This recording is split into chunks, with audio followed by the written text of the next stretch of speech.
friends, so today we're going to be doing the mid-year book freakout tag. I'm going to go ahead and list them in the order that I read them so far this year. The first book that I read was Ella Dethroned by Brandon Barr. The second book that I read was Stephen King's The Tommyknockers, and you can see my dog kind of ate the cover. He just really likes used books, I guess, and thought it was delicious. This guy, keep him far away from your books because he will eat them. Oh yeah. He's falling asleep. The third book that I read this year was City of Bones by Cassandra Clare. The fourth book that I read was Being White by Paula Harris and Doug Shop. The fifth book that I read was Eleanor Oliphant is Completely Fine by Gail Honeyman. Book number 6 was City of Ashes by Cassandra Clare. Book number 7 was Memoirs of a Geisha by Arthur Golden. Book number 8 was The Hate You Give by Angie Thomas. Book number 9 was Ready Player One by Ernest Cline. Book number 10 was The Little White Horse by Elizabeth Gouge. I'm not sure. Someone correct me if you know.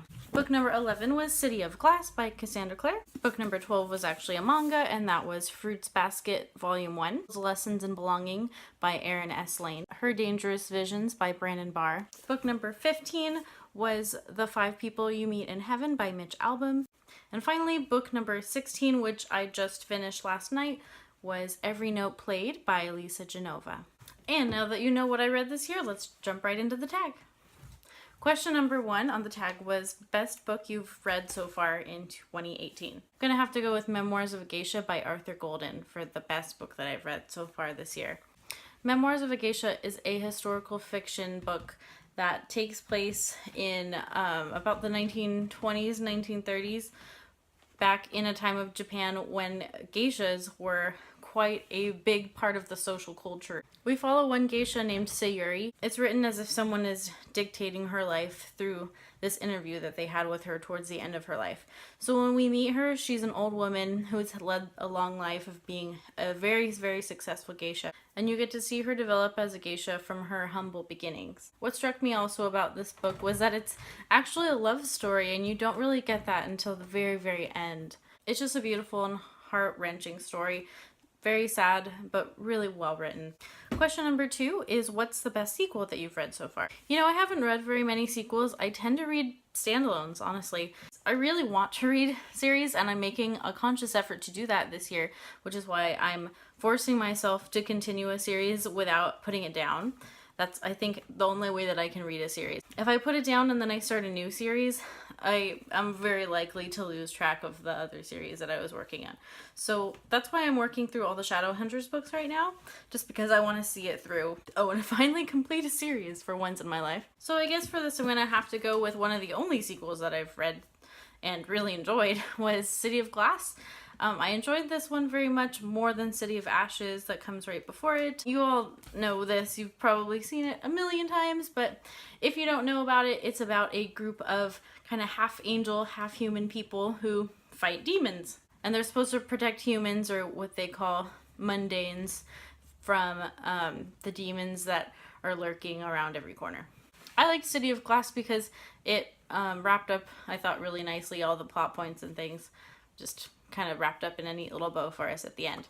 That being said, I only gave City of Glass like 3 stars, so it wasn't like the best book ever. Question number 3 is what new release you haven't read yet but you would like to read? I have a couple. One I just bought they're new releases, so I bought them both recently. I'm just gonna reach on up here. I'm really excited to get to A Children of Blood and Bone.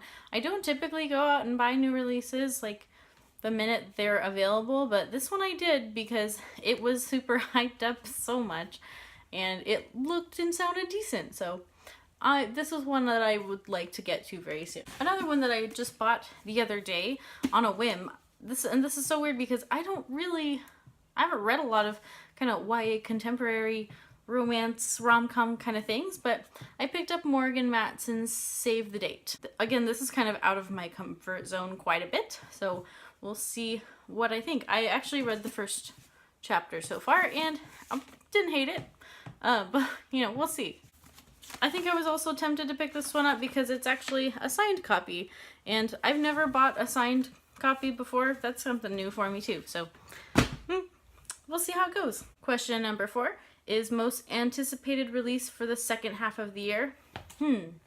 Well, I'm trying to catch up in the Shadowhunters so that I can get to Queen and Heir of Darkness when it comes out, by Cassandra Clare. And also, I keep seeing The Outsider by Stephen King, and I read The Tommyknockers this year. It was my first Stephen King book that I ever read, and so maybe I should pick up The Outsiders next. I don't know, I'll have to look up some reviews and see if people are liking that one. Question number 5 in the tag is, what is the biggest disappointment for you this year? Again, I'm gonna get so much hate for this, but yep, very disappointing. I was expecting just something that was gonna blow my mind for some reason, because everyone loves the series so much, and they're getting better as I go through the series. They really are. So I'm glad that I didn't judge the whole series based on this first book, but I just expected this to be a lot better. The characters were annoying, and I didn't care about the love interest or Clary, really. I thought she was annoying, and I thought the writing was clunky. A book that surprised you. I'm gonna go with Ready Player One for this one. I didn't expect to like this as much as I did. I thought this was just gonna be kind of a fun read for me, and it really was. It was very fun. But I really, really liked Ready Player One. Like, I loved it. Maybe one of my favorite books so far this year. After Memoirs of a Geisha, this might be number 2. So yeah, I didn't know what to expect. I didn't know I was gonna enjoy this so much. Who's your favorite new author that you discovered this year? I'm gonna pick 2 for this one. I'm gonna pick Stephen King. Again, what is happening with this cover? Anyway, Stephen King, definitely I'm gonna dive into him more. And also Elizabeth Goudge, who wrote The Little White Horse, and I feel like I'm saying her name wrong.